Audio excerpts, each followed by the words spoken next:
After graduating from seminary, I interviewed for my first job to be pastor of a small parish, very small, in very rural Maine. And following the interview, a couple of the parishioners took me around for a tour of the village. They pointed out the Grange Hall, Charlie Merrill's cows, one of which was out, the Grover's lumber mill, Clyde Millett's oxen, which he trained for the fair, and the one-room cabin they had found for me to live in. I noticed with some dismay a small, unmistakable building just behind it in the woods. "Does the cabin have plumbing?" I asked. "Afraid not," was the reply. But human adaptability is a wondrous thing.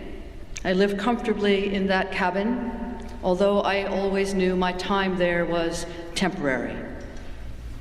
Yet it was the start for me of a journey that has taken me to many places, and in some ways that journey is symbolized by the various abodes in which I have lived.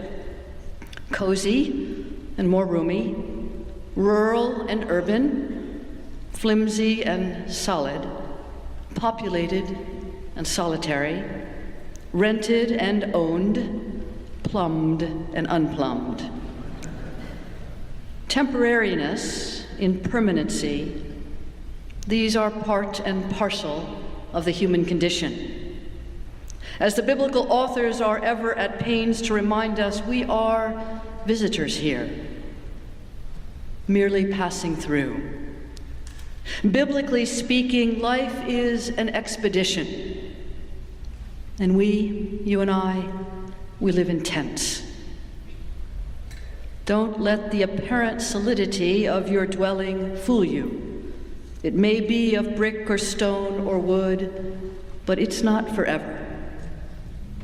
In the book of Deuteronomy, there is a pivotal phrase deeply ingrained in Israel's communal memory.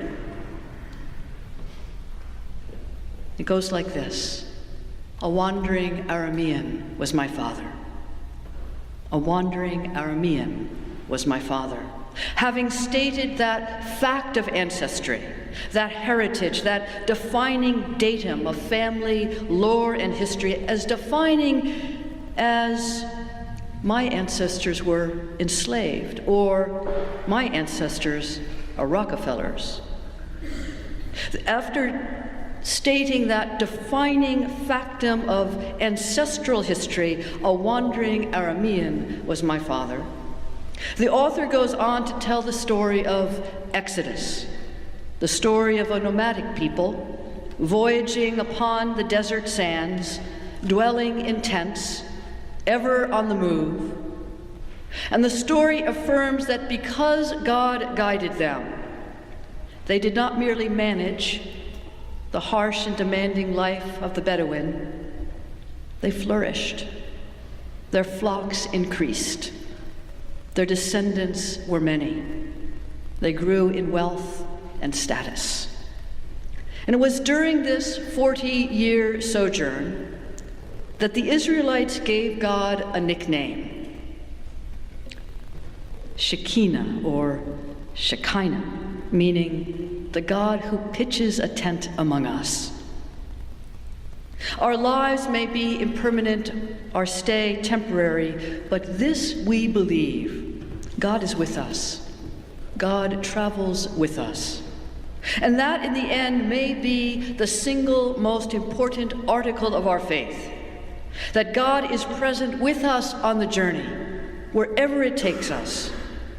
The journey through this life, and not only that, but the journey from this life to the next. And that is all the difference in the world. The difference between despair and hope. The difference between nothingness and meaning. In his letter to the Christians gathered in Corinth, Paul writes about the impermanence of our individual lives, yours and mine. He writes about our mortality. And yet Paul writes with this assurance, hear this church.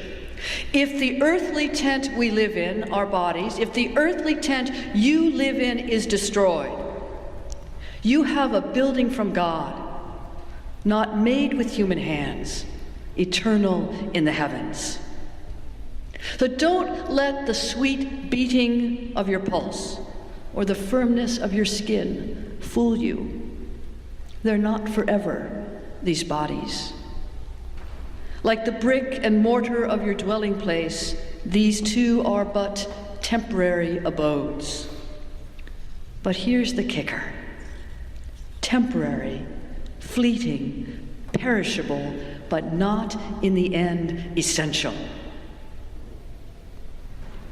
Today, all around the globe, all around God's good earth, the Christian church commemorates the festival of All Saints. On this festival, the Christian church makes a bold claim, an outrageous claim, that though our stay on earth is temporary, though these tents of skin will not last forever, we have a building from God, not made with human hands, eternal in the heavens. This is our faith. This is our story. The story of a God who does not abandon us, who does not consign us to nothingness, who has made provisions, who, when we have shed these earthly tents, greets us at the gates of heaven, flings them open, and bids us welcome. This day, All Saints, we gather with the memories of the ones we have loved and lost, who are gone, nowhere to be seen for us, whose voices we can no longer hear, whose warm skin we can no longer feel. We miss them.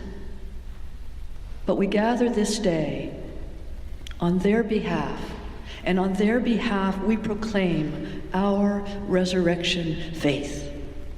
We dare assert that our dead are not dead, but alive, wondrously alive in God's transcendent love. That they dwell with God in a house not made with human hands, eternal in the heavens. If this is your faith, church, say amen.